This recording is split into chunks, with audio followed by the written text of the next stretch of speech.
are fake news. Fake news, false and fake. It's all fake news. Good news, fake news.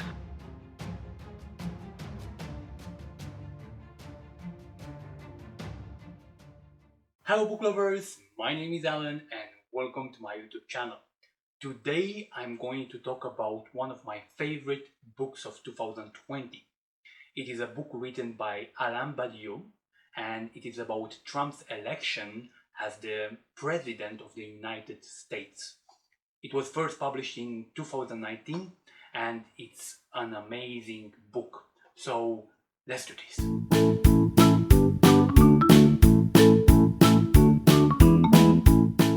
First of all, who is Alain Badiou? Probably some of you haven't heard of him. He is a French intellectual and philosopher who has written books on many philosophical topics and political issues. He is a known communist supporter and he argues for a return to the communist project. Well known in the academic world, he gained more fame after the accusations of anti-Semitism in 2005 when he published a book called The Uses of the Word Jew. He denied those accusations by arguing that not all the attacks on the State of Israel are attacks on religious identity, in this case, Jewish identity. He is also famous for another book published in 2007. It is a pamphlet titled The Meaning of Sarkozy. It is about the former French president Nicolas Sarkozy. I haven't read these books, but I would like to read them to have a better understanding of his ideas and his persona, and see if those accusations are well-founded or not. I have to mention as well that I haven't read any other books by Badiou besides this one. I've heard his name mentioned several times by Slavoj Žižek, and that's how I decided to read one of his books. And definitely it wasn't a waste of time.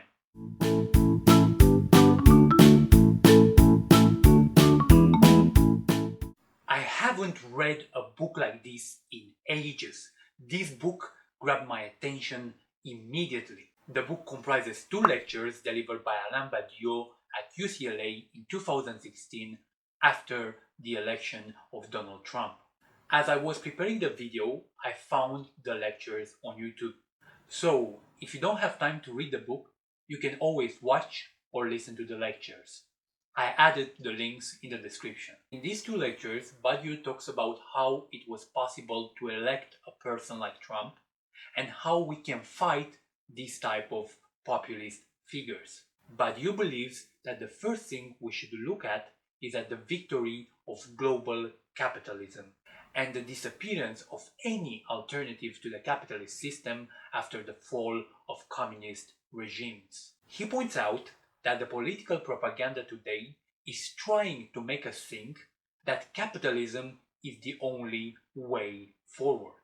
Anyone who would oppose this system, which he calls it monster, wouldn't be tolerated.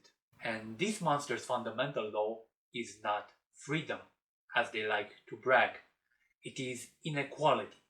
Inequality between people. And he gives an example about 200 rich people who own the same amount of wealth as 7 billion people.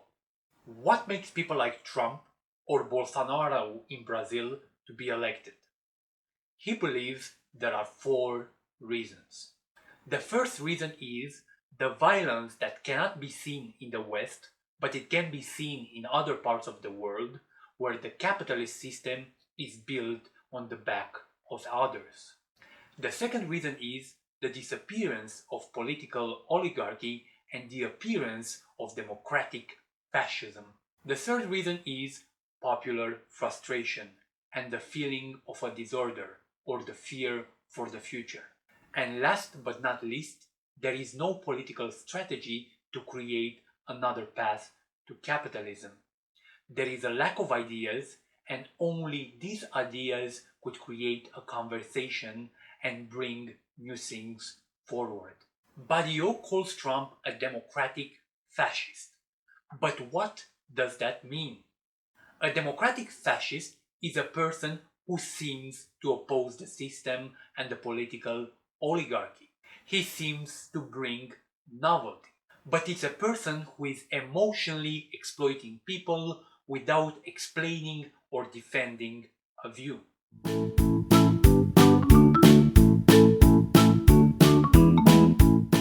This book is targeting people who have some basic knowledge about the world of politics and would like to see Donald Trump and his regime from a different perspective. I would recommend this book to anyone interested in politics and philosophy. I wouldn't say this is a book for teenagers, but I believe 16-year-olds and 17-year-olds can definitely read this book, especially if they're interested in world events and politics.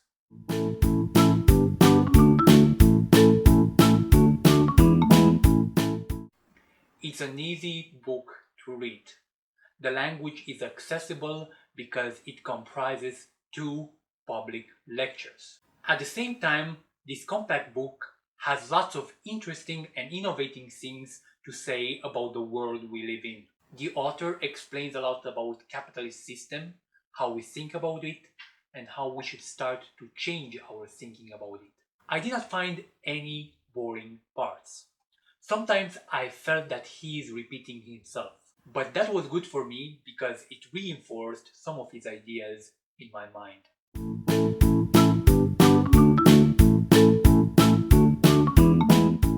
I think I've asked myself some questions that I did not ask before, and I am more aware about the dangers he's putting forward in his book. I think his idea about how we became uncritical of capitalism and we think of it as a universal system without putting forward any alternative to it, it made me think about it for a few days. I was like, what the hell is happening to humanity? It must be another system which is better than capitalism. And I'm not proposing a return to the communist paradise. I am not a communist. I would rate this book 5 stars out of 5. It's one of those great short books filled with lots of interesting and innovative ideas. In one word, fantastic or fantastic. I hope you guys enjoy my video. Don't forget to hit that like button, add a comment, and subscribe to my channel to see new videos every week. See ya!